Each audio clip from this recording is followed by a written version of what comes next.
Hello my dear students, welcome to this YouTube channel one second. যেরকমটা আমি তোমাদেরকে last ভিডিওতে কথা দিয়েছিলাম যে আমাদের যে টপিকসগুলো বাকি রয়েছে এই চ্যাপ্টারে সেগুলো কি কি। একটা হচ্ছে ফোর্স অন কন্ডাক্টর, একটা কারেন্ট ক্যারিং কন্ডাক্টরের উপরে কত ফোর্স কাজ করবে যদি সেটাকে ম্যাগনেটিক ফিল্ডে রাখা হয়। দুটো প্যারালাল ওয়্যারের মধ্যে কত ফোর্স কাজ করবে। Torque on a current loop, একটা কারেন্ট লুপকে যদি রাখা হয় তার উপরে কত টর্ক কাজ করবে। গ্যালভানোমিটার সম্পর্কে আমরা ডিটেলস ডিসকাশন করব এবং একটা গ্যালভানোমিটারকে কীভাবে আমরা অ্যামমিটার এবং ভোল্টমিটারে পরিণত করতে পারি সে সম্পর্কে আমরা ডিসকাস করব আজকের ক্লাসে। তো বেসিক্যালি আজকের ক্লাসটা অত্যন্ত ইম্পর্টেন্ট এবং তোমরা ক্লাসটা মন দিয়ে দেখো। তোমাদের সেমিস্টার 3 মানে থার্ড সেমিস্টারে এই যে পোর্শনগুলো রয়েছে এগুলো খুব ইম্পর্টেন্ট এবং তুলনামূলকভাবে জটিল টপিক্স মানা হয়। তোমরা যদি ক্লাসটা সম্পূর্ণ করো তোমাদের টপিকগুলো অবশ্যই আর জটিল লাগবে না এবং কিছু কিছু আমি নিউমারিক্যালসও ডিসকাস করে দিয়েছি একসঙ্গে। তো তোমাদের আশা করি ক্লাসটা ভালো লাগবে। ওকে, এবং অবশ্যই চ্যানেলে নতুন হয়ে থাকলে চ্যানেলটা তোমরা সাবস্ক্রাইব করবে এবং তোমরা ডেসক্রিপশনে গেলেই আমার অ্যাপসের লিঙ্ক পেয়ে যাবে, সেখান থেকে কিন্তু তোমরা রিভিশন কোর্সটা নিতে পারো। আমরা অগাস্ট মাসটা পুরো কিন্তু রিভাইজ করাবো এই সেমিস্টার 3 পুরো কোর্সটা বলতে আমাদের যে ইউনিট 5 অবধি রয়েছে একদম প্রথম থেকে ইলেকট্রোস্ট্যাটিক, কারেন্ট, ইলেকট্রিসিটি, ম্যাগনেটিজম, ওকে, তারপর হচ্ছে যে alternating current, electromagnetic wave, magnetic materials, পুরো যা যা রয়েছে সিলেবাসে। দেখো তোমরা যদি এই প্লেলিস্টটা থেকে পুরো পুরো যদি তোমরা ক্লাস নোটস করে নিয়েছো, যে প্লেলিস্টটা রয়েছে তোমরা প্লেলিস্টে গেলে দেখতে পাবে যে ক্লাস 12 সেমিস্টার 3 প্লেলিস্ট, যেখানে আমি পুরো কোর্সটাই একদম অ্যাভেলেবেল করেছি ফ্রি অফ কস্টে। তো তোমরা যদি যাও প্রথম থেকে তোমরা দেখতে পাবে পরপর ভিডিওগুলো বানানো রয়েছে এবং তোমরা এখান থেকে যদি ক্লাস নোটস করে নিয়েছো এবং ভালো করে যদি তোমরা রিভিশন করছো, যদি তোমরা না চাও আর রিভিশনটা নাও নিতে পারো, কোনো সমস্যা নেই।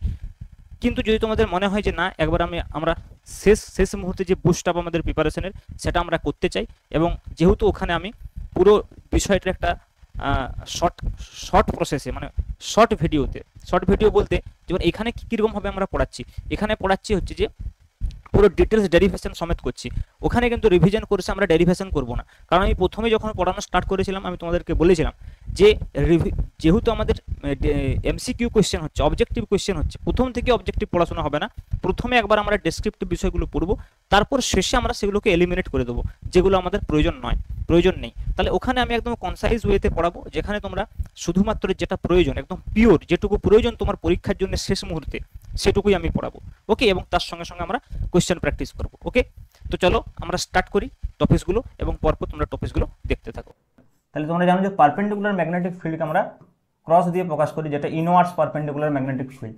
তাহলে এই যে ইনওয়ার্ড ম্যাগনেটিক ফিল্ডটা রয়েছে, এই ইনওয়ার্ড ম্যাগনেটিক ফিল্ডে আমরা একটা কারেন্ট ক্যারিং কন্ডাক্টরকে রেখে দেবো। সাপোজ একটা কারেন্ট ক্যারিং কন্ডাক্টরকে আমরা এখানে রেখে দিয়েছি, দেখো। তাহলে একটা কারেন্ট ক্যারিং কন্ডাক্টর রয়েছে যার দৈর্ঘ্য হচ্ছে যে এল আর যার মধ্যে দিয়ে প্রবাহ যাচ্ছে যে আই। ওকে, এটা একটা কারেন্ট ক্যারিং কন্ডাক্টর। এই ম্যাগনেটিক ফিল্ডটাকে আমরা বি দিয়ে প্রকাশ করছি। তাহলে এর উপরে ফোর্সটা আমাদেরকে নির্ণয় করতে হবে। তাহলে প্রথমে দেখো আমরা এর আগে জানি যে লরেন্জ ফোর্স কী ছিল, যে লরেন্জ ফোর্স এফ ছিল। কোনো একটা কিউ আধান যদি ভি বেগে গতিশীল হয় বি ম্যাগনেটিক ফিল্ডে, তাহলে এফ ইজগুয়াল টু ছিল, মনে করে দেখো Q equal to F equal to Q V cross B. এটা ছিল একটা force, magnetic force, Lorentz magnetic force আমরা বলতে পারি। কিন্তু এইখানে দেখো, এখানে তো একটা চার্জ পার্টিকেল যাচ্ছে না, অনেক চার্জ পার্টিকেল মুভ করছে। ওকে, তাহলে মনে করো আমি যদি মনে করি কিউটা হচ্ছে যেখানে নেট চার্জ, তাহলে কিউ যদি টোটাল চার্জ হয়, তাহলে আমরা জানি যে টি সময় যদি চার্জ এই পয়েন্ট থেকে এই পয়েন্ট অবধি পৌঁছে যায়, টি সময় লাগে তাতে, তাহলে আমরা কারেন্টের ডেফিনেশন থেকে জানি যে I is equal to Q upon T. তাহলে এখান থেকে আমরা কিউ বলতে পারি, দেখো, I into T, very simple. তাহলে এই কিউর জায়গায় যদি আমরা আই ইন্টু টি বসিয়ে দিই তাহলে কি হবে, দেখো, তাহলে এফ ইজ ইকুয়াল টু হয়ে যাবে, দেখো, I into T into V cross B, তাই নয় কি, I T into V cross B. আবার দেখো যদি আমরা ইন টার্মস অফ ভেলোসিটি বলি, ভেলোসিটি আসলে কি, ডিসপ্লেসমেন্ট আপন টাইম, তাহলে V is equal to L upon T হয়ে যাবে। তাহলে ভি ইন্টু টি আসলে এল, এখান থেকে দেখো আমরা বলতে পারি যে এল হচ্ছে যে আসলে ভি ইন্টু টি। তাহলে দেখো সেই হিসেবে যদি আমরা ভাবি এই টিটাকে যদি আমরা ভি এর সঙ্গে মাল্টিপ্লাই করে দিই, তাহলে I into V T cross B হয়ে যাবে, আর এই ভিটিটা আসলে এল। তাহলে আই ইজকুয়াল টু হয়ে যাবে, দেখো, এল ক্রস বি। তাহলে তখন কিন্তু এইটা হয়ে যাবে ফোর্সের equation, F equal to I L cross B. এর আগে দেখো আমরা ফোর্স পড়েছিলাম একটা পার্টিকুলার চার্জ, ফ্রি চার্জ যদি মুভ করে ম্যাগনেটিক ফিল্ডে। এখন ইন টার্মস অফ আমরা কারেন্টটাকে বের করছি, তার মানে হচ্ছে অনেকগুলো চার্জ পার্টিকেল একসঙ্গে মুভ করছে, যার ফলে একটা নেট কারেন্ট আমরা পাচ্ছি আই। এবং যদি তারটা দৈর্ঘ্য এল হয়, ম্যাগনেটিক ফিল্ড বি হয়, তাহলে F equal to I L cross B হবে কিন্তু এই তারটার উপরে প্রযুক্ত বল। তাহলে এই বলটা ডাইরেকশন কোন দিকে হবে সেটা আমরা এল ক্রস বি থেকে পাবো ক্রস প্রোডাক্টের নিয়ম অনুযায়ী। তাহলে আমরা যদি ডান হাতের নিয়মটা প্রয়োগ করে দেখো, এই বরাবর কি আছে, এল রয়েছে, আর বি দেখো এই প্লেনের সঙ্গে ভেতরের দিকে রয়েছে। তাহলে আমরা এই চারটা আঙুলকে যদি এল বরাবর রাখি, ভেবে দেখো এল বরাবর রাখি, তাহলে এল ক্রস বি, বি নিচের দিকে আছে, তাহলে এল ক্রস বি যদি করি, দেখো বুড়ো আঙুলটা উপরের দিকে যাচ্ছে, এই বরাবর এল আর নিচের দিকে বি, এল এর ডাইরেকশন এবং আই এর ডাইরেকশন সেম হওয়া উচিত। তাহলে এল ক্রস বি, তাহলে উপর দিকে হবে ফোর্স। তাহলে এই বরাবর দেখো ম্যাগনেটিক ফোর্স যেটা সেটা কাজ করছে। ওকে, তাহলে দেখো এটা হবে ফোর্স, কিন্তু এটা হবে জেনারেল এক্সপ্রেশন, আমি এখানে দেখিয়েছি in terms of cross product. কিন্তু তোমরা যদি এই ডায়াগ্রামটাকে লক্ষ্য করে এখানে বুঝতে পারছো এল, বি এবং আই, তোমরা এখানে ভেবে দেখো এল এবং বি বিশেষ করে, আই এর ডাইরেকশন আর এল এর ডাইরেকশন তো same, I actually scalar quantity, L হচ্ছে যে ভেক্টর কোয়ান্টিটি। তাহলে দেখো এল এবং বি কিন্তু পরস্পরের সঙ্গে লম্বভাবে আছে, তোমরা যদি একটু দেখো এল এইভাবে আছে, বি ভেতরের দিকে আছে, মানে এই কেসটাতে কিন্তু থিটা 90 ডিগ্রি। কিন্তু ইন জেনারেল যদি আমরা এক্সপ্রেশনটাকে দেখি, এর ম্যাগনিটিউড কত হবে দেখো, এর যদি আমরা শুধুমাত্র ম্যাগনিটিউডটা লিখি এফ, তাহলে কত হবে আই ইন্টু এখানে রয়েছে L cross B, L cross B মানে কি L B sine theta, L B sine theta. তার মানে অ্যাকচুয়ালি ফোর্সের যে এক্সপ্রেশনটা, জেনারেল এক্সপ্রেশনটা, এফ ইকুয়াল টু আমরা বলতে পারি যে B I L sine theta, B I L sine theta. এবার দেখো এইখানে হচ্ছে যে থিটা 90 ডিগ্রি, দেখো থিটা 90 ডিগ্রি মানে সাইন থিটা 1, তার মানে কিন্তু এটা এফ এর ম্যাক্সিমাম ভ্যালু। এফ ম্যাক্সিমাম কখন হবে, যখন সাইন থিটা ম্যাক্সিমাম হবে, সাইন থিটার ম্যাক্সিমাম ভ্যালু 1 মানে থিটা 90 ডিগ্রি। তাহলে এটা ম্যাক্সিমাম ফোর্সের অবস্থা আছে, যে ডায়াগ্রামটা আমরা দেখিয়েছি এখানে। আদারওয়াইজ থিটা 0 বা 180 ডিগ্রি যদি হয়, তাহলে সেক্ষেত্রে কিন্তু ফোর্স 0 হয়ে যাবে। দেখো সেক্ষেত্রে আমরা বলতে পারি, মনে করো আমি যদি এটা যদি অন্য একটা কেস আমরা এখানে যদি দেখাই, মনে করো সাপোজ কি আমরা যদি বলি যে হোয়েন, দেখো এখানে আমি লিখছি when theta equal to 90 degree, ভেবে দেখো, তাহলে তখন যে ফোর্সটা হবে F equal to B I L sine 90। এইটা কিন্তু হচ্ছে যে মানে F equal to B I L, এইটা কিন্তু ম্যাক্সিমাম ভ্যালু, আমরা এটাকে বলতে পারি যে এফ ম্যাক্সিমাম, এফ ম্যাক্সিমাম। কিন্তু যদি আমরা বলি when theta equal two 0 degree or 180 degree, যদি এরকম হয়, মানে মনে করো ম্যাগনেটিক ফিল্ড এইভাবে আছে, সাপোজ মনে করো ম্যাগনেটিক ফিল্ডের যে ডাইরেকশনটা রয়েছে, সাপোজ মনে করো ম্যাগনেটিক ফিল্ডের যে ডাইরেকশনটা রয়েছে সেটা এইভাবে রয়েছে, ম্যাগনেটিক ফিল্ডের ডাইরেকশনটা এইভাবে রয়েছে, আর এখানে যে কারেন্ট ক্যারিং ওয়্যারটা রয়েছে সেটাও এইভাবে রয়েছে। অথবা মনে করো কারেন্ট ক্যারিং ওয়্যারটা এইভাবে রয়েছে উল্টো দিকে ম্যাগনেটিক ফিল্ডের সঙ্গে, অথবা ম্যাগনেটিক ফিল্ডের সঙ্গে প্যারালাল বা অ্যান্টি প্যারালাল, মানে থিটা ইকুয়াল টু 0 বা 180 ডিগ্রি। সেক্ষেত্রে কিন্তু দেখো ফোর্স ইকুয়াল টু 0 হয়ে যাবে। এইটা হচ্ছে যে ফোর্সের মিনিমাম ভ্যালু, আর এটা হচ্ছে ম্যাক্সিমাম ভ্যালু। তাহলে বিআইএল এবং 0 এর মধ্যে যে কোনো ভ্যালু থাকবে অ্যাকর্ডিং টু থিটা। ওকে, থিটার ভ্যালুটা এখানে কখনো 90 ডিগ্রি হতে পারে, কখনো 0 ডিগ্রি হতে পারে, কখনো বা যে কোনো অ্যাঙ্গেল হতে পারে। এনি অ্যাঙ্গেলের ক্ষেত্রে এটা হচ্ছে general expression F equal to I L cross B. কিন্তু ডাইরেকশনটা খুব ইম্পর্টেন্ট, এল ক্রস বি এর যে ডাইরেকশনটা তোমরা ক্রস প্রোডাক্ট থেকে মনে রাখবে। অনেকে লেফট হ্যান্ড রুল থেকে, ফ্লেমিংয়ের লেফট হ্যান্ড রুল থেকেও বলে, কিন্তু প্রয়োজন নেই। ক্রস প্রোডাক্ট তোমরা শিখে গেছো, এবার এল ক্রস বি, ডান হাতের মুষ্টি নিয়ম, একটা নিয়মে সবসময় কাজ হবে, এল ক্রস বি করে দাও উপরের দিকে। সিমিলারলি আমরা এখনই আরেকটা যখন ডেরিভেশন করবো, এটা ইউজ করবো, তোমরা বুঝতে পারবে যে ক্রস প্রোডাক্টের থেকে যদি আমরা এটা নির্ণয় করি ডাইরেকশনটা কত ইজি। ওকে, তাহলে এটা হয়ে গেল তোমার force on a current carrying conductor. Next আমরা দেখবো যে যদি মনে করো এই কারেন্ট ক্যারিং কন্ডাক্টর, দুটো কারেন্ট ক্যারিং কন্ডাক্টর থাকে পাশাপাশি ইনফাইনাইট, তাদের মধ্যে মিউচুয়াল ফোর্স কত হবে। কিন্তু অনেক সময় দেখো এখানে যেমন ধরো আমি যে কেসটা নিয়েছি, এই কেসটা একটু এক্সেপশনাল কেস, এটা মানে খুবই একটা সিম্পল কেস আমি নিয়েছি। আমাদের অ্যাকর্ডিং টু হায়ার সেকেন্ডারির যে সিলেবাস রয়েছে, বোর্ডের সিলেবাস, সেটা কিন্তু একদম এই সিম্পল কেসটি থাকে। কিন্তু হতে পারে এমন, ভেবে দেখো যে এইটা মনে করো পুরো অংশটা যেটা রয়েছে সেটা ম্যাগনেটিক ফিল্ডের সঙ্গে সবসময় কিন্তু পারপেন্ডিকুলার রয়েছে। ওকে, কিন্তু এটা নাও হতে পারে।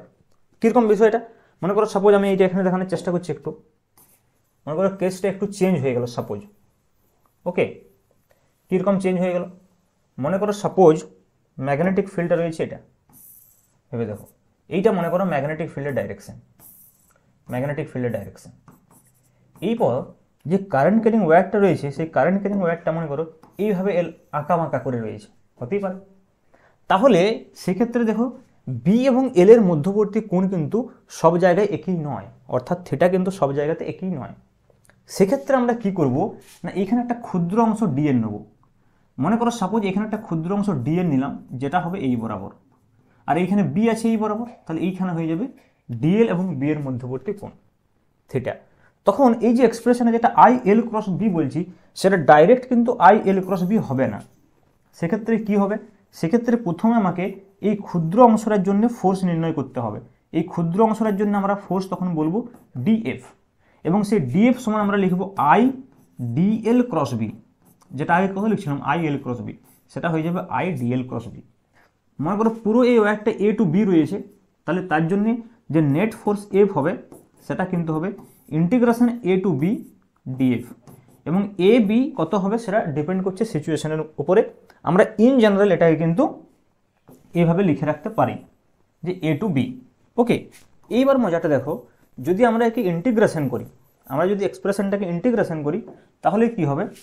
আই তো বাইরে থাকবে ইন্টিগ্রেশনের, ইন্টু ডিএল ক্রস বি হয়ে গেল এ to B, A to B. এইবার দেখো সমস্যাটা হয়ে যাচ্ছে এই ইন্টিগ্রেশনটার ক্ষেত্রে, যেটা মেন সমস্যা হয়ে যাচ্ছে সেটা হচ্ছে এইখানে শুধু ডিএল এবং বি নয়, এখানে থিটাও রয়েছে, কিন্তু সমস্যা হচ্ছে থিটা ভেরিয়েবল। তাহলে আমাদের এই এক্সপ্রেশনটা আমরা এর থেকে বেশি আর মডিফাই করতে পারবো না। ওকে, কারণ থিটাটা চেঞ্জ হয়ে যাচ্ছে। কিন্তু যদি মনে করো এমন হয় যে এই ওয়্যারটা একটা পার্টিকুলার পার্ট না হয়ে এটা যেমন একটা ক্লোজ লুপ বানিয়ে ফেলে, তাহলে সেক্ষেত্রে কি হবে দেখো, সেক্ষেত্রে আই ইজকুয়াল টু আমরা বলবো যে close integration F equal to আমরা বলবো যে I into close integration DL cross B. তখন আমরা এটাকে এইভাবে বলবো ক্লোজ ইন্টিগ্রেশন। এখন দেখো এই ক্লোজ ইন্টিগ্রেশন ডিএল কিন্তু জিরো আসলে। তাহলে দেখো ক্লোজ ইন্টিগ্রেশন ডিএল কেন জিরো? কারণ হচ্ছে ডিএল একটা ভেক্টর কোয়ান্টিটি। ওকে, তাহলে দেখো যদি আমরা ডিএল করে এখানে যদি আসি, সমস্ত ডিএলগুলো যদি আমরা যোগ করি, তাহলে যে তার ডিসপ্লেসমেন্ট সেটা কিন্তু জিরো হয়ে যাবে, তাই নয় কি? কারণ দেখো এটি ভেক্টরের আমরা যদি বলি যে পলিগন ল, যে ক্ষুদ্র ক্ষুদ্র ক্ষুদ্র ক্ষুদ্র অনেকগুলো ভেক্টর যদি একই ডাইরেকশনে থাকে এবং ক্লোজ লুপ তৈরি করে তখন জিরো হয়ে যায়। যেমন তোমরা ত্রিভুজ সূত্রের ক্ষেত্রে জানো, ত্রিভুজ সূত্র কি?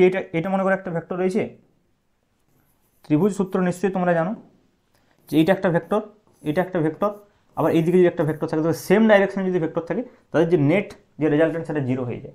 সিমিলারলি যদি এখানে অনেকগুলো ডিএল করে আমরা করি, তাহলে সমস্ত ডিএলগুলোর যোগফল জিরো হয়ে যাবে। তাহলে ফাইনালি তখন কিন্তু আমরা জিরো পেয়ে যাবো এটা। তাহলে দেখো এখান থেকে যেটা মোদ্দা কথা আমি বলতে চাইছি যে নেট যেটা force in general F equal to I into integration A to B dL cross B. Okay, এটা বলতে চাইছি। কিন্তু যদি সেটা ক্লোজ পাথ হয়ে যায় তখন এটা ক্লোজ ইন্টিগ্রেশন হয়ে যাবে, তখন এটা জিরো হয়ে যাবে। ওকে, আদারওয়াইজ ইন জেনারেল এক্সপ্রেশন এটা। কিন্তু যদি এমন হয় একটা স্ট্রেট ওয়্যার হয় এবং সেটা যদি ম্যাগনেটিক ফিল্ডের সঙ্গে সবসময় একই কোণে থাকে, এটা নেসেসারি নয় যে ম্যাগনেটিক ফিল্ডটা সবসময় ইনওয়ার্ডসই হবে, এইভাবেও মনে করে থাকতে পারে। কিন্তু এইভাবে যদি স্ট্রেট ওয়্যার হয় সেক্ষেত্রে দেখো প্রত্যেকটা জায়গাতে অ্যাঙ্গেলটা সেম থাকছে, তাই নয় কি? তাহলে সেক্ষেত্রে আমাদের ডিএল করার প্রয়োজন নেই, একবারেই আমরা বলতে পারি যে এল ক্রস বি। আদারওয়াইজ তোমরা এইখান থেকে এটা বুঝতে পারছো যে যদি মনে করো এটা প্রবলেম কিছু না থাকে, যদি মনে করো থিটা ভেরি না করে, যদি ভেরি না করে তাহলে কি হবে? থিটা যদি ভেরি না করে সেক্ষেত্রে কি হবে? সেক্ষেত্রে এই ডিএলটার ইন্টিগ্রেশন হয়ে যাবে না, বি তো কনস্ট্যান্ট ম্যাগনেটিক ফিল্ড নিয়েছি। তাহলে মনে করো যদি এটা ক্লোজ ইন্টিগ্রেশনও না হয়, তাহলে সিম্পল যদি এটা ইন্টিগ্রেশন ডিএল ক্রস বি হয়ে যায়, তাহলে সিম্পল ইন্টিগ্রেশন ডিএলটা এলেই চলে আসবে না ফাইনাল, তাহলে আই এল ক্রস বি হবে সেক্ষেত্রে, কারণ সেক্ষেত্রে এই ইন্টিগ্রেশনটা হয়ে যাবে এল। তাহলে মোরাল অফ দ্য স্টোরিটা তোমাকে একটু বুঝতে হবে। যদি মনে করো তোমার কোয়েশ্চেন এত কিছু আসবে না, আমি অনেক কিছু ডিসকাস করে দিলাম, যদিও এটা তোমার অ্যাডভান্স কেসের ক্ষেত্রে তোমার প্রযোজ্য হবে, তোমার নিট জেই এক্সামের ক্ষেত্রে প্রযোজ্য হবে, কাজে লাগবে। কিন্তু অনেক সময় এখানেও এমসিকিউ কোয়েশ্চেন আসতে পারে বোর্ড এক্সামে, যে যদি একটা কারেন্ট ক্যারিং কন্ডাক্টর একটা ক্লোজ লুপ তৈরি করে তাহলে তার উপরে কত ফোর্স হবে? জিরো। সেটা একটা এমসিকিউ কোয়েশ্চেন আসতে পারে। কিন্তু মোস্ট প্রবাবল যে কোয়েশ্চেন এখান থেকে তোমাকে এইটা প্রমাণ করতে দেবে, F equal to I L cross B, তোমাকে এটা প্রমাণ করতে দিতে পারে। তাহলে তুমি এইভাবে প্রমাণটা করতে পারো। তুমি F equal to B I L sine theta এটাও প্রমাণ করতে দিতে পারে। সেম কেস, এখান থেকে তোমাকে আরেকটা লাইন লিখতে হবে। তোমাকে এখান থেকে কোয়েশ্চেন দিতে পারে থিটা ইজুয়াল টু জিরোর জন্য কী হবে, থিটা ইকুয়াল টু 90 ডিগ্রির জন্য কী হবে, বা থিটা ইকুয়াল টু 180 ডিগ্রির জন্য কী হবে।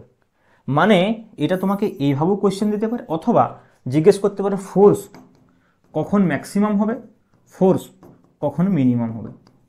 ওকে, বা ম্যাক্সিমাম ফোর্সের মানটাই বাই কত, এফ ইজিক্যাল টু বিআইএল। তোমরা জানো একটু আগে আমি বললাম সাইন থিটা 1 হয়ে গেল। তো এখান থেকে বেসিক্যালি এই ধরনের কোয়েশ্চেন আসতে পারে। ওকে, তো চলো আমরা চলে যাই নেক্সট টপিক্সে। ওকে, নেক্সট টপিক্স হচ্ছে আমি একটু আগে যেটা বলছিলাম যে আমরা পড়বো force between two infinite wire. মনে করো দুটো ইনফাইনাইট ওয়্যার আছে, এটা মনে করো একটা ইনফাইনাইট ওয়্যার, এর পাশে আর একটা ইনফাইনাইট ওয়্যার আছে। এইটাতে মনে করো কারেন্ট I1, এটাতে কারেন্ট I2, এটা ইনফাইনাইট ওয়্যার রয়েছে। তাহলে এদের মধ্যে যে মিউচুয়াল ফোর্স কত হবে, প্রথমে এখান থেকে একটা সিম্পল আমরা বিষয়কে ডিসকাস করি যে এদের মধ্যে ফোর্সের ডাইরেকশন কী হবে, সেটা অ্যাট্রাকটিভ ফোর্স হবে নাকি রিপালসিভ ফোর্স হবে। দেখো একটা জায়গায় এরকম আছে, মনে করো দুটো ওয়্যার আছে যারা একই ডাইরেকশনে কারেন্ট ফ্লো করছে। আবার মনে করো ওয়্যার রয়েছে যেখানে কারেন্টের যে ডাইরেকশন সেটা পরস্পরের সঙ্গে অপোজিট। এটা যদি I1 হয়, এটা মনে করো I2। ফোর্সের আমরা ম্যাগনিটিউডটা পরে বের করবো। ম্যাগনিটিউড দুটোর ক্ষেত্রে এক হবে যদি এদের মধ্যে কারেন্ট সেম হয় আর ডিস্টেন্স যদি মনে করো সেম থাকে। ডিস্টেন্স যদি মনে করো সেম থাকে, সাপোজ দুটো ক্ষেত্রে এক্স ডিস্টেন্স, তাহলে ফোর্সের ম্যাগনিটিউডটা আমরা নির্ণয় করবোই। কিন্তু বেসিক্যালি যেটা প্রথমে নির্ণয় করতে চাইবো সেটা হচ্ছে ডাইরেকশন কী হবে। তো দেখো আমি একটু আগেই বললাম যদি আমরা এল ক্রস বি করি, প্রথমে আগে বলো এই যে ওয়্যারটা রয়েছে এই ওয়্যারটার জন্য এইখানে ম্যাগনেটিক ফিল্ডের ডাইরেকশন কোন দিকে হবে। আমরা জানি এটাও রাইট হ্যান্ড রুলের সাহায্যে করেছি যে এইভাবে যদি আমরা ধরি ওয়্যারটাকে, তাহলে দেখো আঙুলগুলো এই দিকে যাচ্ছে, নিচের দিকে যাচ্ছে। তার মানে এইখানে যে ম্যাগনেটিক ফিল্ডটা সেটা ইনওয়ার্স ম্যাগনেটিক ফিল্ড। এই ওয়্যারটার জন্য এখানে যে ম্যাগনেটিক ফিল্ডটা সেটা ইনওয়ার্স ম্যাগনেটিক ফিল্ড। এবার দেখো যদি এটা ইনওয়ার্স ম্যাগনেটিক ফিল্ড হয় তাহলে এল ক্রস বি করতে হবে। তাহলে এল কোন দিকে, দেখো এল হচ্ছে যেদিকে কারেন্টের ডাইরেকশন এল, এর উপরে ফোর্স নির্ণয় করতে চাইছি এই কারেন্টের জন্য এখানে magnetic field cross magnetic field নিচের দিকে হয়েছে, যে ম্যাগনেটিক ফিল্ডটাকে আমরা বি দিয়ে প্রকাশ করি। যেদিকে কারেন্ট সেদিকে এল রয়েছে, তাহলে ফোর্স কি হয় এল ক্রস বি। তাহলে এইদিকে যদি এল হয় আর নিচের দিকে যদি বি হয় তাহলে এল ক্রস বি করছে, দেখো উপর দিকে এল নিচের দিকে বি, এল ক্রস বি করলে বুড়ো আঙুলটা এইদিকে যাচ্ছে, তার মানে ফোর্স হবে এইদিকে। ভেবে দেখো এইবারে দেখো এই যে I2 রয়েছে, এই I2-র জন্য এখানে ম্যাগনেটিক ফিল্ড কোন দিকে হবে। যদি আমরা I2 বরাবর বুড়ো আঙুলটাকে রাখি, আঙুলগুলো এই দিকে বেরিয়ে আসছে, তার মানে এদিকে ডট হবে, তার মানে আউটওয়ার্ডস ম্যাগনেটিক ফিল্ড। তাহলে ম্যাগনেটিক ফিল্ড রয়েছে আউটওয়ার্ডস আর ওইদিকে রয়েছে এল, তাহলে এল ক্রস বি করতে হবে। কীভাবে করবে, এইদিকে রয়েছে এল আর বাইরের দিকে ম্যাগনেটিক ফিল্ড, তাহলে এল ক্রস বি, তাহলে বুড়ো আঙুলটা এইদিকে যাচ্ছে, এফ। ভেবে দেখো, তার মানে এরা কি করবে, পরস্পরকে আকর্ষণ করবে, মানে এটা কি আসলে অ্যাট্রাকটিভ। কিন্তু এই ক্ষেত্রে একটু ভেবে দেখো, তোমরা একটু ভেবে দেখো বিষয়টা কি হবে। I1 এর অভিমুখ এদিকে আছে সেম এর মতোই, এর জন্য বি এদিকে কি হবে, ক্রস ম্যাগনেটিক ফিল্ড হবে। তাহলে যদি এর জন্য এইদিকে ক্রস ম্যাগনেটিক ফিল্ড হয়, দেখো এইভাবে যাবে, আমরা যদি এইভাবে বুড়ো আঙুলটাকে রাখি, এদিকে হচ্ছে ক্রস ম্যাগনেটিক, এটার জন্য দেখো এখানে ক্রস ম্যাগনেটিক ফিল্ড হয়েছিল সেম হবে। কিন্তু সমস্যা হচ্ছে এর ক্ষেত্রে এল হচ্ছে এদিকে, তাহলে আমাদেরকে এল ক্রস বি করতে হবে। আবার বি আছে নিচের দিকে, তাহলে এল এই নিচের দিকে এল ক্রস বি করো, এইদিকে এল আবার বি হচ্ছে নিচের দিকে, তাহলে এল ক্রস বি, বুড়ো আঙুলটা দেখো ওই দিকে যাচ্ছে, তাহলে এইদিকে হয়ে যাবে ফোর্স। সিমিলারলি দেখো এইখানে I2-র এই বরাবর কারেন্ট যাচ্ছে, তাহলে যদি এইদিকে আমরা বুড়ো আঙুলটা রেখে করে এইভাবে ধরি, তাহলে ক্রস ম্যাগনেটিক ফিল্ড হবে এই পাশে। তাহলে নিচের দিকে ম্যাগনেটিক ফিল্ড, উপরের দিকে এল আছে, তাহলে এল ক্রস বি, এইভাবে এল ক্রস বি করো, দেখো বুড়ো আঙুলটা এইদিকে আসছে, তাহলে এইদিকে হয়ে যাবে ফোর্স। তাহলে দেখো এই ফোর্সটা হয়ে যাবে রিপালসিভ ফোর্স। তাহলে তোমাদেরকে এইটা একটু প্রথমে বুঝতে হবে। তাহলে এইটা হয়ে গেল আকর্ষণ ফোর্স, পরস্পরকে কি করবে, আকর্ষণ করবে। এইখানে দেখো পরস্পরকে কি করবে, পরস্পরকে বিকর্ষণ করবে। এটা কিন্তু একটু খেয়াল রাখতে হবে। এখান থেকে কোশ্চেন আছে দুটো প্যারালাল ওয়্যার যদি একই ডাইরেকশনে কারেন্ট ফ্লো করে তাহলে সেক্ষেত্রে অ্যাট্রাকটিভ হবে নাকি রিপালসিভ হবে, অথবা দুটো কারেন্ট যদি অপোজিট ডাইরেকশনে ফ্লো করে তাহলে সেক্ষেত্রে যে ফোর্সের যে ডাইরেকশন সেটা কি হবে। এইবারে আমরা নির্ণয় করব যে ম্যাগনিটিউডটা কত হবে। ম্যাগনিটিউড দুটোর ক্ষেত্রে একই হবে, কারণ যদি একই ডিস্টেন্সে থাকে একই কারেন্ট হয়। তাহলে দেখো আমরা ম্যাগনিটিউডটা একটু নির্ণয় করার চেষ্টা করি, কীভাবে নির্ণয় করতে পারবো। প্রথমে তোমরা এই ডায়াগ্রামটাকে দেখো, এই ওয়্যারটার জন্য এইখানে ম্যাগনেটিক ফিল্ড কত হবে, এই ওয়্যারটার জন্য ওখানে ম্যাগনেটিক ফিল্ড কত হবে বলো, ম্যাগনেটিক ফিল্ড কত হবে। ম্যাগনেটিক ফিল্ড একটা ইনফাইনাইট ওয়্যারের জন্য আমরা নির্ণয় করেছি বি ইকুয়াল টু কত হয়, ইনফাইনাইট ওয়্যারের জন্য ম্যাগনেটিক ফিল্ডের যে magnitude B equal to mu 0/4 into 2i upon distance x. এখানে তো আই নয় i1, তাহলে এটা হয়ে যাবে i1। তাহলে এইটা হয়ে গেল ফোর্স, এটা হয়ে গেল ম্যাগনেটিক ফিল্ড বি, মানে এখানে যে ম্যাগনেটিক ফিল্ডটা হবে। এবার দেখো এখানেও আবার এল এবং বি পরস্পরের সঙ্গে পারপেন্ডিকুলার, এদিকে আছে এল, নিচের দিকে আছে বি, পরস্পরের সঙ্গে পারপেন্ডিকুলার। তাহলে এল এবং বি যদি পরস্পরের সঙ্গে পারপেন্ডিকুলার হয়, this is our equation number 1 suppose, তাহলে এফ কত হবে, বিআইএল সাইন 90, সাইন 90।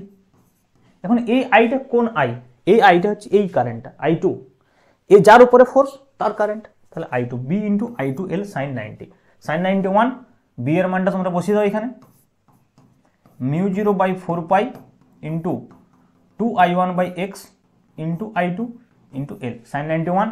তাহলে এটা হয়ে গেল দেখো mu 0/4 into twice i1 i2 আপন এক্স ইন্টু এল, এটা হচ্ছে ফোর্স। তাহলে ফোর্স পার ইউনিট লেন্থ মানে প্রতি একক দৈর্ঘ্যে ফোর্স কত হবে, প্রতি একক দৈর্ঘ্যে বল force per unit length F upon L হয়ে যাবে, that is equal to popular relation mu 0/4 into 2i1 i2 আপন এক্স। এটা হয়ে যাবে পারস্পরিক ফোর্স।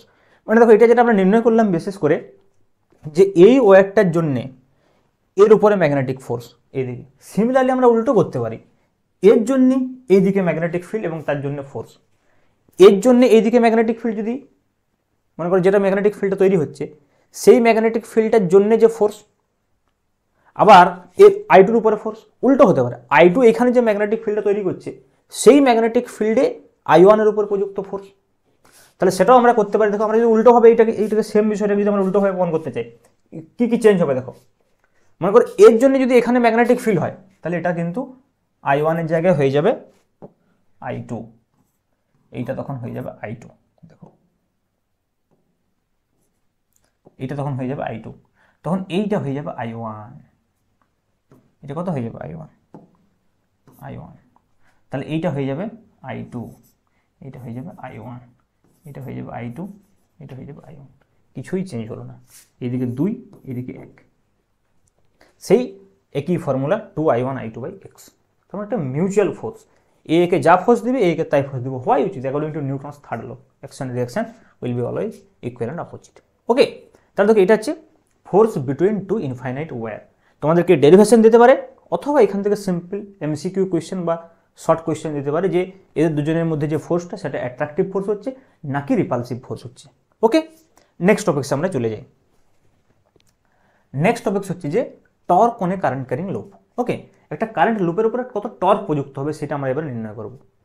একই রকম হয় মনে করো আমাদের কাছে একটা ম্যাগনেটিক ফিল্ড রয়েছে, অবশ্যই আমরা এখানে সবসময় ইউনিফর্ম ম্যাগনেটিক ফিল্ডের কথা বলছি, সুষম চৌম্বক ক্ষেত্র। এইটা মনে করো একটা সুষম চৌম্বক ক্ষেত্র রয়েছে, দেখো এই সুষম চৌম্বক ক্ষেত্র, যে চৌম্বক ক্ষেত্রের মান হচ্ছে যে বি ভেক্টর দিয়ে যাকে আমরা প্রকাশ করছি। আর মনে করো এইখানে একটা আয়তাকার লুপকে আমরা রেখে দিয়েছি, রেক্টেঙ্গুলার লুপকে একটা রেখে দিয়েছি এখানে, কারেন্ট ক্যারিং কন্ডাক্টর অবশ্যই, এর মধ্যে কিন্তু কারেন্ট যাচ্ছে, আই কারেন্ট এইভাবে মনে করো ফ্লো করছে। ওকে, এইভাবে মনে করো আই কারেন্ট ফ্লো করছে, তাহলে এর উপরে কত টর্ক প্রযুক্ত হবে। টর্ক তোমরা জানো যে কখনো প্রযুক্ত হয় দুটো ইকুয়াল এবং অপোজিট ফোর্স, প্যারালাল ফোর্স যদি কাজ করে, সমান্তরাল এবং বিপরীতমুখী force, equal opposite and parallel force যদি কাজ করে তখন টর্ক প্রযুক্ত হয়। যেমন তোমরা যেমন গাড়ির স্টিয়ারিং এরকমভাবে আমরা টর্ক প্রযুক্ত করি, হ্যাঁ না, বিশুদ্ধ টর্ক হবে দুটো যদি সমান হয়। তাহলে দেখো এখানে আমাকে দেখতে হবে এই যে ওয়্যারের যে চারটা পার্ট আছে এর উপরে কত ফোর্স কাজ করবে। প্রথমেই তুমি দেখো এই দিকের যে অংশটা রয়েছে এবং এই দিকের যে অংশটা রয়েছে এই দুটোর উপর ফোর্স 0। একটু আগেই আমি বললাম যে থিটা ইকুয়াল টু 0 বা থিটা ইকুয়াল টু 180 ডিগ্রি, কারণ দেখো ম্যাগনেটিক ফিল্ডের ডাইরেকশন যদি এই বরাবর হয়, এখানে এল এর ডাইরেকশনও ওইদিকে রয়েছে, এল এর ডাইরেকশন এবং কারেন্টের ডাইরেকশন সেম হবে। এখানেও দেখো তেমনি এইদিকে ম্যাগনেটিক ফিল্ডের ডাইরেকশন রয়েছে, এদিকে কারেন্টের ডাইরেকশন রয়েছে উল্টো, মানে 180 ডিগ্রি, তাহলে এই দুটোর উপরে 0 ফোর্স।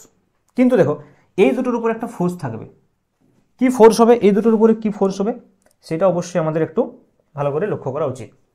সেটা হচ্ছে দেখো এর ম্যাগনেটিক ফিল্ড এদিকে রয়েছে আর এল অর্থাৎ কারেন্ট এদিকে রয়েছে, এল এবং কারেন্টের আমরা সেম ডাইরেকশন ধরছি, তাহলে এল ক্রস বি কি হবে দেখো এইদিকে রয়েছে এল, ওইদিকে B, L cross B L cross B, তাহলে বুড়ো আঙুলটা ভেতরের দিকে যাচ্ছে, তার মানে এইভাবে ভেতরের দিকে একটা ফোর্স কিন্তু কাজ করবে। সিমিলারলি এখানে যেহেতু কারেন্ট ডিরেকশন উল্টো আছে, বাইরের দিকে ফোর্স কাজ করবে, দেখার প্রয়োজনই নেই, তাহলে বাইরের দিকে ফোর্স করবে। তাহলে দেখো এর উপরে একটা এরমভাবে ফোর্স কাজ করবে, এটা ভেতরের দিকে, এটা বাইরের দিকে, তাহলে এই কিন্তু আয়তাকার কুণ্ডলীটা এইভাবে ঘোরার চেষ্টা করবে। তাহলে দেখো সমান সমান্তরাল এবং বিপরীতমুখী ফোর্স। সমান কেন হচ্ছে, কারণ দেখো এফ এর যে এক্সপ্রেশনটা হবে, এফ এর expression simple F equal to কত হবে, বিআইএল হয়ে যাবে, সিম্পল বিআইএল। কারণ দেখো theta 90 degree, magnetic field B I, এবং এর দৈর্ঘ্যটা আমরা ধরে নিচ্ছি এল দৈর্ঘ্য, এর দৈর্ঘ্য আমরা ধরে নিলাম মনে করো এল, আর প্রস্থ হচ্ছে যে বি, এল বি। তাহলে এই লুপটার ক্ষেত্রফল কিন্তু হয়ে যাবে এ সমান এল ইন্টু বি, এটা হয়ে যাবে এরিয়া অফ দিস লুপ। ওকে, তো দেখো এখানে আমি কোনো ল্যাঙ্গুয়েজ লিখছি না, কিন্তু তোমরা যদি ল্যাঙ্গুয়েজ চাও আমার কাছে কিন্তু নোট আছে, পিডিএফ নোটস আছে, তোমরা আমাকে মেসেজ করবে, আমার হোয়াটসঅ্যাপ নম্বরে আমি দিয়ে দেবো 7551892726, এই নম্বর তোমরা আমাকে হোয়াটসঅ্যাপ করো, আমি তোমাদেরকে পুরো কমপ্লিট নোটস কিন্তু দিয়ে দেবো। কারণ দেখো এখানে সম্ভব নয় অত লেখা, তা আমি তোমাদেরকে জাস্ট বিষয়টা বুঝিয়ে দিচ্ছি, এবং ম্যাথামেটিক্যাল ক্যালকুলেশনটা কীভাবে হচ্ছে, ডাইরেকশন যেটা মেন বিষয় সেটা আমি বুঝিয়ে দিচ্ছি। তাহলে দেখো এফ ইকুয়াল টু বিআইএল হয়ে গেল, এইদিকেও বিআইএল এদিকেও বিআইএল।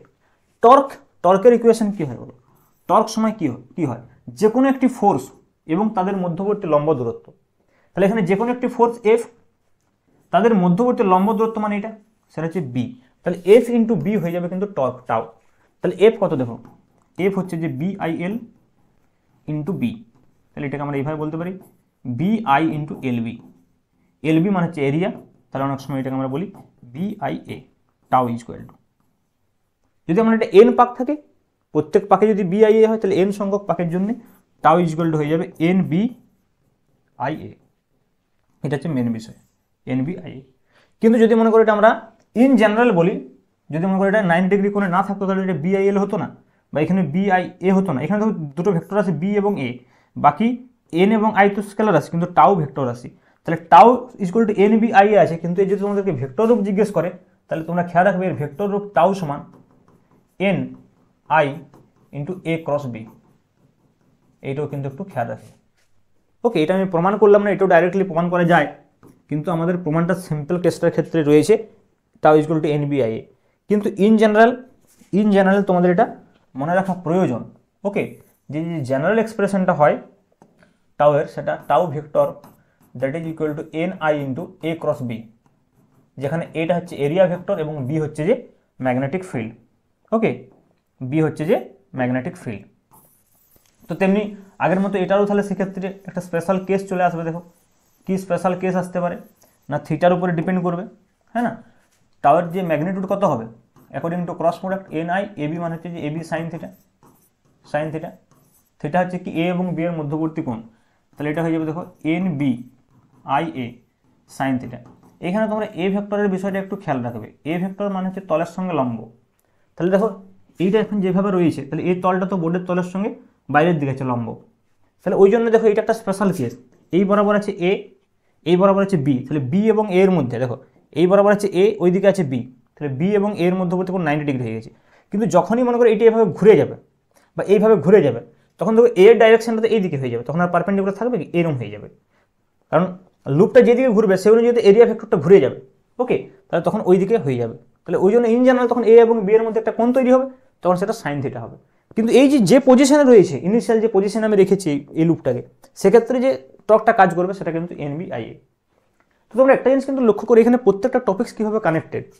মেন বিষয় কিন্তু একটা কারেন্ট ক্যারিং কন্ডাক্টরের উপরে প্রযুক্ত ফোর্স, যদি সেই কারেন্ট ক্যারিং কন্ডাক্টরটা কোনো একটা ম্যাগনেটিক ফিল্ডের মধ্যে থাকে, কারেন্ট ক্যারিং কন্ডাক্টর যখন কোনো ম্যাগনেটিক ফিল্ডের মধ্যে থাকবে, তখন তার উপরে কত ফোর্স কাজ করবে তার উপরে বেসিস করে পুরো থিওরিগুলো কিন্তু এগোচ্ছে। প্রথমে ছিল ফোর্স একটা তারের উপর, তারপরে হলো দুটো ইনফাইনাইট তার, তারপরে হলো সেটা দেখো এখানেও কিন্তু অনেকগুলো তারকে যদি আমরা এইভাবে চারটা তারকে যদি জুড়ে দিই এখানে, তাহলে একটা লুপ তৈরি করে ফেলেছি। এবং এখানে একটা কথা কিন্তু খেয়াল রাখবে, এই যে ফোর্সের এক্সপ্রেশনটা এসেছে দেখো, এই এক্সপ্রেশনটা কিন্তু এই লুপটার যে কনফিগারেশন মানে জিওমেট্রিক্যাল শেপ তার উপরে ডিপেন্ডেন্ট নয়। যদি মনে করেন এটা এখানে সার্কেল হতো, সার্কেল থাকতো, কিন্তু তবু একই টর্ক কাজ করতো। ইন জেনারেলে প্রুফ হয়ে রয়েছে, কিন্তু আমাদের সিলেবাসে নেই, কিন্তু আমরা একটু জেনে রাখো এটা কিন্তু শেপ ইন্ডিপেন্ডেন্ট হতে পারে। এখানে A equal to L B, এখানে যদি রেডিয়াস আর দেওয়া থাকতো A equal to pi R square, numerical question কিন্তু আসতে পারে এভাবে, যে তোমাকে এখানে বলে দিল আয়তাকার লুপ না বলে একটা সার্কুলার লুপ বলে দেবো এবং রেডিয়াসটা দিয়ে দিল, তখন কিন্তু তোমাকে এরিয়াটা বের করতে হবে পাই আর স্কোয়ার করে। এরকম এরিয়া বের করলে হবে না, এল ইন্টু বি, এটা আয়তাকার লুপ থাকলেই হবে। প্রমাণটা আমাদের এইচএসের সিলেবাসে প্রত্যেকটা বইতেই আয়তাকার লুপ ধরে করা আছে, কিন্তু বেসিক্যালি এটা যে কোনো ক্ষেত্রেই প্রযোজ্য, ইন জেনারেল এটা জানা প্রয়োজন, তা না হলে কিন্তু নিউমেরিক্যাল করতে সমস্যা হতে পারে তোমাদের। ওকে, তো এইটা হচ্ছে বিশেষ করে torque on a current carrying loop, এবং এইটার উপর ভিত্তি করে যে একটা যখন লুপের মধ্য দিয়ে কারেন্ট যাচ্ছে তখন যে সেই লুপটা রোটেট করছে, এই যে বিষয়টা, এই বিষয়টার উপরে কিন্তু ভিত্তি করে গ্যালভানোমিটার, মুভিং কয়েল গ্যালভানোমিটার তৈরি করা হয়েছে। তো দেখো আমরা একটু গ্যালভানোমিটারের প্রিন্সিপালটা দেখে নিই। ওকে, মুভিং কয়েল গ্যালভানোমিটার কীভাবে তৈরি করে, যে বেসিক প্রিন্সিপালটা কি। তো মুভিং কয়েল গ্যালভানোমিটারের ক্ষেত্রে কী করা হয়, দেখো এই সেটআপটা কীরকম থাকে ভেতরে। আমরা তো একটা গ্যালভানোমিটারের জাস্ট উপরে কাঁটাটা দেখতে পাই, যেটা থেকে আমরা রিডিং নিই। তোমাদের ল্যাবরেটরি তো রয়েছে গ্যালভানোমিটার, তোমরা দেখো যে ওটা এইভাবে কাঁটাটা এইভাবে মুভ করে, তাহলে রিডিং পাওয়া যায়। কিন্তু সেই কাঁটাটা কেন মুভ করছে এইভাবে, তার নিচে এরকম ধরনের একটা কারেন্ট ক্যারিং লুপ আছে, যে লুপটা এরকমভাবে টর্ক ফিল করলে লুপটা এইভাবে ঘুরে, তাহলে তার উপরে লাগানো কাঁটাটাও এইভাবে ঘুরতে থাকে। মানে মনে করো আমার হাতটা হচ্ছে একটা লুপ, আর এটা হচ্ছে আমার গ্যালভানোমিটারের উপরে যে কাঁটাটা, তাহলে এটা যদি ঘুরতে থাকে তাহলে এটাও ঘুরবে। তাহলে সেই অনুযায়ী এটা কত অ্যাঙ্গেলে ঘুরছে, সেই কতটা কারেন্টের জন্য কত অ্যাঙ্গেলে ঘুরবে, তাহলে কারেন্টের সঙ্গে থিটার বিশেষ করে একটা রিলেশন আছে। মানে আমরা যেটা আসলে মাপছি সেটা কারেন্ট মাপছি তো, কিন্তু আসলে সেটা কত কোণে ঘুরছে ওই আয়তাকার লুপটা, বা ওই লুপটা আয়তাকার নাও হতে পারে, সেই লুপটা কত কোণে ঘুরছে তার উপরে ডিপেন্ড করছে। মানে থিটার সঙ্গে ওই লুপটা কত কোণে ঘুরছে তার সঙ্গে কারেন্টের একটা ডাইরেক্ট রিলেশন আছে। সেই রিলেশনটা আমরা বিশেষ করে এখানে এস্টাবলিশ করবো, যেটা হচ্ছে গ্যালভানোমিটারের বেসিক প্রিন্সিপাল। তো দেখো কনস্ট্রাকশনটা কীরকম থাকে, মানে মনে করো একটা ইউনিফর্ম ম্যাগনেটিক ফিল্ড প্রথমে তৈরি করে দেয়। এই পাশে মনে করো একটা এন মেরুকে রেখেছি, এই পাশে মনে করো একটা ম্যাগনেটিক এস মেরুকে রেখেছি, তাহলে এখানে একটা ইউনিফর্ম ম্যাগনেটিক ফিল্ড তৈরি হয়ে গেল। এই ইউনিফর্ম ম্যাগনেটিক ফিল্ডে কী করা হবে, একটা মনে করো সিলিন্ড্রিক্যাল কোনো একটা অবজেক্ট রয়েছে, সেই সিলিন্ড্রিক্যাল অবজেক্টকে ধাতব কোনো একটা সিলিন্ডারকে এইভাবে ঝুলিয়ে রাখা হলো, এবং তার নিচের অংশটাতে এরকমভাবে স্প্রিংয়ের সঙ্গে যুক্ত করে এটাকে এরকমভাবে ফিক্সড করে দেওয়া হলো। এইবারে কি করা হলো, ওই সিলিন্ডারটার গায়ে আমরা কি করব, তার জড়িয়ে দেবো, মানে অনেকগুলো লুপ তৈরি করব। মনে করি এখানে এইভাবে আমরা তার দিয়ে লুপ তৈরি করছি। হ্যাঁ, এইভাবে অনেকগুলো আমরা কি করব, লুপ তৈরি করে দেবো। তো দেখো একটা আয়তাকার লুপ তৈরি হয়ে গেছে, যার মধ্যে দিয়ে কারেন্ট যাবে এইভাবে। আই যখনই কারেন্ট যাবে, এইদিকে ম্যাগনেটিক ফিল্ড বি আছে, তাহলে কী হবে, এর উপরে একটা টর্ক কাজ করবে। তাহলে প্রত্যেকের উপরে একটা করে টর্ক কাজ করবে, প্রত্যেকটা লুপের উপরেই। তাহলে যদি এন সংখ্যক লুপ থাকে তাহলে কত টর্ক কাজ করবে বলো, এন সংখ্যক লুপ থাকলে তার উপরে N B I A torque কাজ করবে, কারণ ইনিশিয়াল এটা যে অবস্থায় আছে এখানে বি এবং এর মধ্যে 9 ডিগ্রি কোণ রয়েছে। ভেবে দেখো, এইদিকে যদি আমাদের ম্যাগনেটিক ফিল্ড থাকে তাহলে যে এরিয়া ভেক্টরটা রয়েছে সেই এরিয়া ভেক্টরটা এই বরাবর রয়েছে। ওকে, তাহলে এইভাবে আমরা রাখবো এটাকে, মানে আমরা যদি এইভাবে ভাবি বিষয়টাকে, এইরকমভাবে মনে করে এরিয়া ভেক্টরটা রয়েছে, তাহলে ঘুরবে, তাহলে এইদিকে এরিয়া আছে ওইদিকে বি আছে, তাহলে বি ক্রস এ। ওকে, তাহলে এন বি আই এ এইটা হচ্ছে টর্ক কাজ করছে। এইবারে দেখো, যখন এর মধ্যে কারেন্ট যাবে তখন টর্ক কাজ করবে, তখন সিলিন্ডারটা এভাবে ঘোরার চেষ্টা করবে। তো সিলিন্ডারটা যেই ঘুরবে এখানে স্প্রিংয়ের উপর একটা মোচড় ফিল হবে, স্প্রিং একটা এক্সটেনশন ফিল করবে, যে স্প্রিংটাকে যখন আমরা এইভাবে ঘোরাবো, ভেবে দেখো স্প্রিংটা তার আগের অবস্থায় ফিরে আসতে চাইবে, তার উপর একটা রেস্টোরিং টর্ক বা প্রত্যানয়ক বল কাজ করবে। এই টর্কটা কি, এই টর্কটা হচ্ছে এই ম্যাগনেটিক ফিল্ডে রাখা যে ধাতব সিলিন্ডারটা আছে যার উপরে তার জুড়ে দেওয়া আছে, তার জন্য একটা টর্ক কাজ করছে।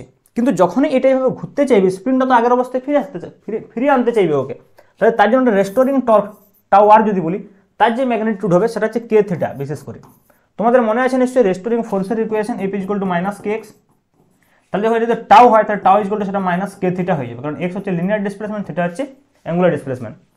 তাহলে এখানে নেগেটিভ সাইনটা আমরা অ্যাভয়েড করছি, আমরা ম্যাগনিটিউডটা লিখেছি শুধুমাত্র, টাও আর is equal to K theta. তাহলে দেখো যদি এইটাকে এইদিকে ঘোরাতে চাই কারেন্ট, আর এই যদি এইদিকে ঘোরাতে চায়, মনে করো আমরা যেই কারেন্ট পাঠালাম এটা একটা নির্দিষ্ট অ্যাঙ্গেলে ফিক্সড হয়ে গেল, তার মানে কি ওই যে অ্যাঙ্গেলে ফিক্সড হলো, মনে করো থিটা অ্যাঙ্গেলে ফিক্সড হয়েছে, তাহলে যেই অ্যাঙ্গেলে ওটা ফিক্সড হয়ে গেল, লুপটা যেই অ্যাঙ্গেলে ফিক্সড হয়ে যাবে, সেই অ্যাঙ্গেলের জন্যে মনে করো এই অবস্থায় ফিক্সড হয়ে গেছে, তাহলে সেই অবস্থায় স্প্রিংয়ের কিছু একটা মোচড় হয়ে রয়েছে, অলরেডি কিছু একটা মোচড় হয়ে এই অবস্থায় ফিক্সড হয়েছে, থিটা কোণে স্প্রিংটা ঘুরে এই অবস্থায় ফিক্সড হয়েছে। তাহলে ওই যে থিটা কোণে ঘুরলো স্প্রিংটা, আর মানে কি একটা সাম্যাবস্থায় চলে এসেছে, মানে দেখো এটা এদিকে ঘুরতে চাইছে, স্প্রিংটা এদিকে আসতে চাইছে, তো দুজনে একটা কেসে সাম্যাবস্থায় রয়ে গেছে। এটা কখন সম্ভব? যদি এই দুটো টর্ক পরস্পরের সঙ্গে সমান হয়। মানে দেখো আবার বলছি, ভালো করে বুঝো, এনবিআই এর টর্কটা ঘোরাতে চাইছে সিলিন্ডারটাকে, আর কে থিটা ঘোরাতে চাইছে স্প্রিংটাকে উল্টো দিকে, মানে স্প্রিংয়ের মোচড় রেস্টোরিং টর্ক। স্প্রিং যেমন আমরা এইভাবে টানলে স্প্রিং আগের অবস্থায় ফিরে আসতে চাই, সেরকমভাবে স্প্রিংকে আমি যদি মোচড় দিই তবুও আগের অবস্থায় ফিরে আসতে চাইবে, তো তার জন্য একটা রেস্টোরিং টর্ক কাজ করবে।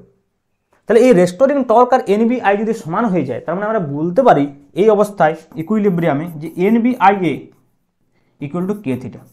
তুমি দেখো এখান থেকে থিটা এবং আই এর মধ্যে একটা রিলেশন চলে এসেছে, তাহলে থিটা ইকুয়াল টু কত হচ্ছে এনবিএ আপন কে ইন্টু আই। এবার দেখো এই যে এনবিএ বাই কে, এটা একটা কনস্ট্যান্ট, একে এস দিয়ে প্রকাশ করা হয়, theta equal two S I. SK আমরা বলি সেন্সিটিভিটি অফ গ্যালভানোমিটার। এসকে আমরা কি বলি? এসকে যে আমরা বলি হচ্ছে যে, দেখো এসকে আমরা যেটা বলি সেটা হচ্ছে সেন্সিটিভিটি অফ গ্যালভানোমিটার। এস কি? এস কি? এস হচ্ছে যে সুবেদিতা, গ্যালভানোমিটারের সুবেদিতা, বা আমরা ইংরেজিতে বলতে পারি একে সেন্সিটিভিটি। সেন্সিটিভিটি এর মানে কি? এইখান থেকে তোমরা একটা জিনিস বুঝতে পারছো যে theta is proportional to I. ভেবে দেখো, তার মানে দেখো কারেন্ট যত বেশি হবে এই অ্যাঙ্গেলটা তত বেশি হবে, মানে তত বেশি অ্যাঙ্গেলে ঘুরে ওঠা স্থির হবে। তো কারেন্টের সঙ্গে অ্যাঙ্গেলের একটা ডাইরেক্টলি প্রপোর্শনাল রিলেশন আছে। তাহলে তোমরা বুঝতেই পারছো, যদি কাঁটাটাকে আমরা ওইখানে দিয়ে দিতাম, কাঁটাটাকে মনে করো যদি আমরা এইখানে রাখি, এবারে গ্যালভানোমিটারের এই জায়গাটাতে রাখি উপরটাতে, তাহলে কি হবে? গ্যালভানোমিটারে যেভাবে ঘুরবে এই কাঁটাটাও ঘুরবে। তাহলে সেই অনুযায়ী মনে করো এইভাবে একটা কাঁটা এখানে আমরা রেখে দিয়েছি, এভাবে মনে করো আমরা রেখে দিয়েছি একটা কাঁটাকে এইভাবে। তাহলে বুঝতে পারছি, দিয়ে এইখানে একটা আমরা স্কেল তৈরি করে দিলাম, যে স্কেলটাকে আমরা দেখতে পাই। তাহলে আমরা এই স্কেলটা কীভাবে তৈরি করব? আমরা আগের থেকে এটি জেনে রাখবো যে কত কোণে ঘুরলে কত কারেন্টের জন্য কত কোণে ঘুরে। এটি এক্সপেরিমেন্টটা আগেই করে আমরা ডাটাগুলোকে কালেক্ট করে রাখবো যে কত কোণে ঘুরলে কত কারেন্ট হয়। সেই অনুযায়ী দেখো এটি যেরকম ঘুরবে, মনে করো এই এত কোণে ঘুরলে সাপোজ এইখানে 0 এম্পিয়ার কারেন্ট আছে, এইখানে মনে করো 1 এম্পিয়ার কারেন্ট আছে, আমি সাপোজ এক্সাম্পল বলছি। তাহলে তখন আমরা দেখবো যে 0 এম্পিয়ারে যদি এখানে থাকে আর 1 এম্পিয়ার কারেন্টে যদি এখানে থাকে, তাহলে এইখানে যে অ্যাঙ্গেলটা আছে সেই পার্টিকুলার অ্যাঙ্গেলটার জন্য কত কারেন্ট হচ্ছে। তাহলে এখানে যদি মনে করো সাপোজ আমি বললাম যে মনে করো যে 2 ডিগ্রি অ্যাঙ্গেল আছে, তার মানে আমরা বুঝলাম যে 1 এম্পিয়ার কারেন্ট এটাকে 2 ডিগ্রি কোণে ঘোরাচ্ছে, বা উল্টো দিক থেকে বলবো যে 2 ডিগ্রি কোণে ঘোরাতে গেলে 1 এম্পিয়ার কারেন্ট যেতে হবে। তাহলে দেখো আমরা ওই কোণটাকে অ্যাঙ্গেলটাকে মেপে, এটা একটা এক্সপেরিমেন্টাল সেটআপ আছে যেখানে এই অ্যাঙ্গেলটাকে পরিমাপ করা যায়, ওই অ্যাঙ্গেলটাকে মেপে আমরা অ্যাঙ্গেলের সঙ্গে কারেন্টের একটা রিলেশন এস্টাবলিশ করে আমরা গ্যালভানোমিটার যে স্কেলটাকে সেটা আমরা তৈরি করতে পারবো। ওকে, তো এখান থেকে বেসিক্যালি যে কোয়েশ্চেনটা আছে সেটা প্রথমত এই যে ইকুয়েশনটা রয়েছে NBI equal to K theta, এটা ইম্পর্টেন্ট, এখান থেকে নিউমারিক্যাল আসতে পারে। সেকেন্ড থিং হচ্ছে যে গ্যালভানোমিটারের সুবিধা, দেখো এই এনবিআই বাই কে, এই টার্মটা খুব ইম্পর্টেন্ট। কেন বলছি দেখো, গ্যালভানোমিটারকে সুবেদি গ্যালভানোমিটার তখনই বলা হবে যদি খুব কম কারেন্ট গেলেও সেটা সেন্সিটিভ হয়, অর্থাৎ যদি গ্যালভানোমিটারের মধ্যে দিয়ে খুব কম কারেন্ট যায় তবুও কাঁটার বিক্ষেপ দেখা যায়। তার মানে কি, খুব কম কারেন্টের জন্য সেটা বেশি অ্যাঙ্গেলে ঘুরবে। মনে করো যদি কোনো গ্যালভানোমিটারের মধ্যে খুব কম কারেন্ট যাচ্ছে, কাঁটাটা নড়ছেই না, তাহলে সে ওই কারেন্টটাকে মাপতে পারছে না, সেটাকে আমরা সেন্সিটিভ গ্যালভানোমিটার বা সুবেদি গ্যালভানোমিটার বলতে পারবো না। সেন্সিটিভ মানে কি, খুব কম কারেন্ট গেলে ওটা নড়বে, তার মানে খুব কম কারেন্ট গেলেও থিটা বেশি হওয়া প্রয়োজন। সেটা কি করে পসিবল? যদি এসটা বেশি হয়। তাহলে এসটা কি করে বেশি করতে পারি? দেখো এনবি এ বাই কে করে, তাহলে এনবি এ বাই কেটাকে আমরা বাড়াতে পারি প্রথমে, কারণ দেখো এন কাম পাক সংখ্যা, এটা আমাদের হাতে রয়েছে, বেশি পাকের করে দিতে পারি। বি হচ্ছে যে এখানে ম্যাগনেটিক ফিল্ডটাকে আমরা বেশি করার জন্য এনএস এর যে দণ্ড চুম্বক নিয়েছে দুপাশ থেকে, হ্যাঁ সেই চুম্বক ক্ষেত্রটাকে আমরা বাড়াতে পারি। এরিয়া মানে এই সিলিন্ডারটাকে আমরা চেঞ্জ করে এর এরিয়াটাকে আমরা চেঞ্জ করতে পারি, এই লুপের এরিয়াটাকে চেঞ্জ করতে পারি। তাহলে গ্যালভানোমিটার যখন আমরা কনস্ট্রাক্ট করব, তাহলে তার সুবিধাটাকে বাড়ানোর জন্য আমাদের হাতে কিন্তু এগুলো রয়েছে, এনবিএ এই তিনটি রাশি কিন্তু আমাদের হাতে কনস্ট্রাকশনের টাইম। ওকে, তাহলে আমরা এইভাবে কিন্তু বলতে পারি যে কিভাবে থিটার সঙ্গে আই এর সম্পর্ক আছে এবং কিভাবে গ্যালভানোমিটারটাকে সুবেদি করা যায়। এটা কোশ্চেন আছে যে গ্যালভানোমিটারের সুবেদিতা বলতে কি বোঝায়। গ্যালভানোমিটারের সুবেদিতা মানে হচ্ছে যে খুব কম কারেন্টের জন্য গ্যালভানোমিটারের কাঁটার বিক্ষেপ হবে। সেটা আমরা কিভাবে করতে পারি, সুবিধাটাকে চেঞ্জ করতে পারি এনবিএ কে চেঞ্জ করে, এটা আমাদের হাতে রয়েছে। ওকে, তো this is the most important question from here. এবং এই যে NBI equal to K theta থেকে নিউমেরিক্যাল আসতে পারে। এখান থেকে আর যে দুটো টপিকস রয়েছে সেটা বিশেষ করে কারেন্ট ইলেকট্রিসিটির টপিকস আমরা বলতে পারি যে এই যে গ্যালভানোমিটার, একে আমরা অ্যামমিটার এবং ভোল্টমিটারে কীভাবে নিয়ে যেতে পারি। অ্যামমিটারের ক্ষেত্রে কি হয়, অ্যামমিটারে যেটা আমি যে অ্যাম্পিয়ার লিখেছেন এটা অ্যাম্পিয়ার অর্ডারের কারেন্ট আসলে মাপতে পারে, এটা ম্যাক্সিমাম মিলি অ্যাম্পিয়ার অর্ডারের কারেন্ট মেপে থাকে। তাহলে মনে করো আমার কোথাও যদি অ্যাম্পিয়ার অর্ডারের কারেন্ট পরিমাপ করতে হয় তাহলে সেক্ষেত্রে আমি কি করব, তাহলে সেক্ষেত্রে আমি এমন কিছু করব যাতে করে এই গ্যালভানোমিটারটাকে উপরেই আমরা এমন কিছু মডিফাই করব যাতে সেটা অ্যাম্পিয়ার অর্ডারে মাপতে পারে। সিমিলারলি আমরা এই গ্যালভানোমিটারকে ভোল্টমিটারে রূপান্তর করতে পারি। তো দেখো সেটা আমরা কীভাবে করব। তো মনে করো সাপোজ গ্যালভানোমিটার টু অ্যামমিটার কী করবো, দেখো মনে করো সাপোজ আমাদের একটা গ্যালভানোমিটার রয়েছে, যে গ্যালভানোমিটার ম্যাক্সিমাম 0 থেকে আইজি অবধি কারেন্ট পরিমাপ করতে পারে, যার মিনিমাম হচ্ছে 0 আর ম্যাক্সিমাম হচ্ছে যে আইজি। তার মানে এই যে গ্যালভানোমিটারটা রয়েছে এর রেঞ্জ আমরা বলতে পারি আইজি। তা আমাদেরকে কী করতে হবে, আইজিকে বাড়াতে হবে। একটা সিম্পল সার্কিট যদি আমি বলি যে এটা একটা মনে করো গ্যালভানোমিটার, জি দিয়ে আমরা গ্যালভানোমিটারকে প্রকাশ করব, জি দিয়ে আমরা গ্যালভানোমিটারকে প্রকাশ করব, কি হচ্ছে এটা, জি দিয়ে আমরা যদি একটা গ্যালভানোমিটারকে মনে করো প্রকাশ করি, জি দিয়ে যদি মনে করো আমরা একটা গ্যালভানোমিটারকে প্রকাশ করি, হোয়াট ইজ দ্য প্রবলেম,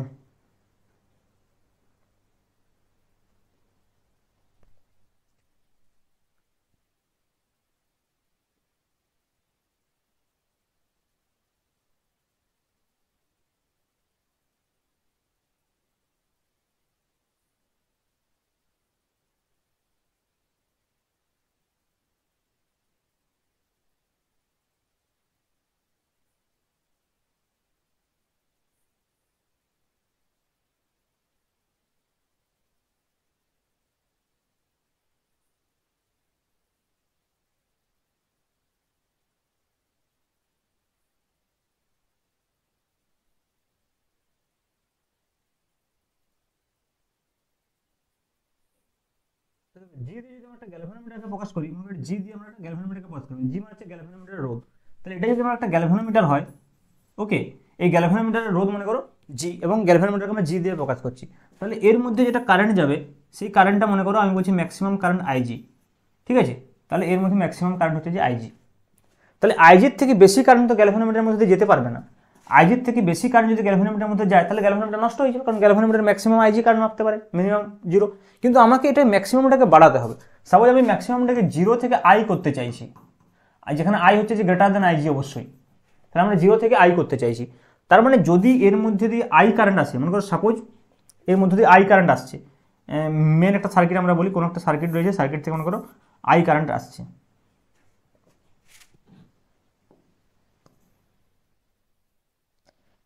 ওকে, একটা মনে করো মেন সার্কিট রয়েছে যেটা থেকে আই কারেন্ট আসছে, এটা সোর্সের সঙ্গে যুক্ত আছে, আমি সোর্সটা দেখাচ্ছি না, আই কারেন্ট আসছে। তাহলে এই আই কারেন্ট গ্যালভানোমিটার কীভাবে মাপবে, তাহলে আমাদেরকে কী করতে হবে, দেখো আই কারেন্ট তো সরাসরি গ্যালভানোমিটারের মধ্যে নিয়ে যাওয়া চলবে না, তাহলে আই কারেন্টের কিছুটা অংশকে এদিকে আমরা পাস করিয়ে দেবো, এখানে একটা আমরা শান্ট যুক্ত করবো, এটাকে শান্ট বলা হয়, যেটা হচ্ছে মানে হচ্ছে বিকল্প পথ। তাহলে এই পথ দিয়ে আমরা কিছুটা কারেন্টকে পাস করিয়ে দেবো। এসকে আমাকে এমনভাবে চুজ করতে হবে যাতে করে বাকি কারেন্ট, মানে দেখো আই কারেন্ট এইবার যাচ্ছে, এইবার ম্যাক্সিমাম আইজি যেতে পারবে, তাহলে বাকি কারেন্ট মানে আই মাইনাস আইজি কারেন্টের জন্য এইটা দিয়ে যায়, সেটা আমাকে এনশিওর করতে হবে, তবেই গ্যালভানোমিটার সেফ থাকবে এবং গ্যালভানোমিটার আই কারেন্ট পরিমাপ করতে পারবে।